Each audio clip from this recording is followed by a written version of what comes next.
ओम साई राम भक्तों, रामनवमी की आप सभी को शुभकामना। अध्याय 8 का दूसरा भाग श्री साई चरित्र का पढ़ रहे हैं, हम पारायण कर रहे हैं। इसमें बाबा मानव जन्म का महत्व, श्री साईं बाबा की भिक्षावृत्ति, वाइजा माई की सेवा, ससुसरा और श्री साईं बाबा का शयन कक्ष, खुशाल चंद पर प्रेम। चलिए तब हम पारायण शुरू करते हैं। कैसे प्रभुत्व होना।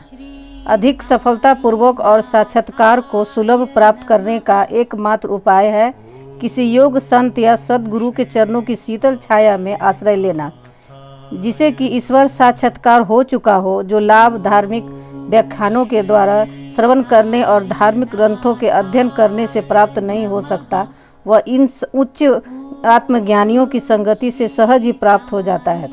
जो प्रकाश हमें सूर्य से प्राप्त होता है, वैसा विश्व के समस्त तारे भी मिल जाएं तो भी नहीं दे सकते। इसी प्रकार जिस आध्यात्मिक ज्ञान की उपलब्धि हमें सद्गुरु की कृपा से हो सकती है, वह ग्रंथों और उपदेशों के किसी प्रकार संभव नहीं है। उनकी प्रत्येक गतिविधि मृदु भाषण, गुहा, उपदेश, क्षमाशीलता, स्थिरता, वैराग्य, दान और परोपकारिता, मानव शरीर का नियंत्रण, अहंकार, शून्यता आदि गुण जिस प्रकार भी वे इस पवित्र मंगल विभूति द्वारा व्यवहार में आते हैं, सत्संग द्वारा भक्त लोगों को उनके प्रत्यक्ष दर्शन होते हैं। इससे मस्तिष्क की जागृति तथा उत्तरोत्तर आध्यात्मिक उन्नति होती है। श्री साईं बाबा इसी प्रकार के एक संत या सद्गुरु थे। यद्यपि वे ब्रह्मा रूप से एक फकीर का अभिनय करते थे, परंतु वे सदैव आत्मलीन रहते थे। वे समस्त प्राणियों से प्रेम करते और उसमें भगवत दर्शन का अनुभव करते थे। सुखों का उनको कोई आकर्षण न था और न वे आपत्तियों से विचलित होते थे। उनके लिए अमीर और फकीर दोनों ही एक समान थे। जिनकी केवल कृपा से भिखारी भी राजा बन सकता था, वे सीढ़ी में द्वार द्वार घूमकर भिक्षा उपार्जन किया करते थे। यह कार्य वे इस प्रकार करते थे। बाबा की भिक्षावृत्ति। शिरडी वासियों के भाग्य की कौन कल्पना कर सकता है कि जिसके द्वार पर परब्रह्मा भिक्षुक के रूप में खड़े रहकर पुकार करते थे, ओ माई, एक रोटी का टुकड़ा मिले, और उसे प्राप्त करने के लिए अपना हाथ फैलाते थे। एक हाथ में वे सदा तरमेल लिए रहते थे तथा दूसरे में एक झोली। कुछ घरों में तो वे प्रतिदिन ही जाते और किसी किसी के द्वार पर केवल फेरी ही लगाते थे। वे साग, दूध या छाछ आदि पदार्थ तो तीन पात्र में लेते तथा भात व रोटी आदि अन्य सूखी वस्तुएं झोली में डाल लेते थे। बाबा की जिहा को कोई स्वाद रुचि न थी, क्योंकि उन्होंने उसे अपने वश में कर लिया था। इसीलिए वे भिन्न भिन्न वस्तुओं के स्वाद की चिंता क्यों करते।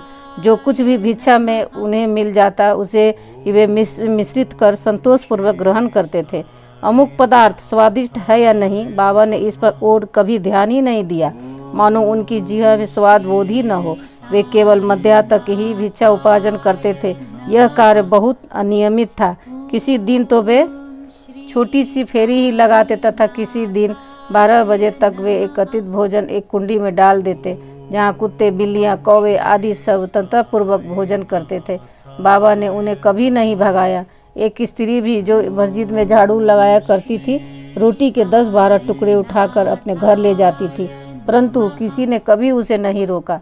जिन्होंने स्वप्न में भी बिल्लियों और कुत्तों को कभी दुत्कार कर नहीं भगाया, वे भला निसहाय गरीबों को रोटी के कुछ टुकड़ों को उठाने से क्यों कर रोकते। ऐसे महान सत पुरुष का जीवन धन्य है। शिरडी वासी तो पहले उन्हें केवल एक पागल ही समझते थे और वे शिरडी में इसी नाम से विख्यात भी हो गए थे। जो भिक्षा के कुछ टुकड़ों पर निर्वाह करता हो, भला उसका कोई आदर कैसे करता। परंतु ये तो उदार हृदय, त्यागी और धर्मात्मा थे। यद्यपि वे बाहर से चंचल और अशांत प्रतीत होते थे, परंतु अंतःकरण से दृढ़ और गंभीर थे।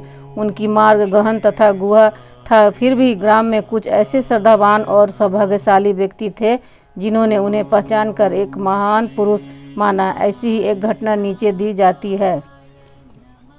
वाइजा माई की सेवा।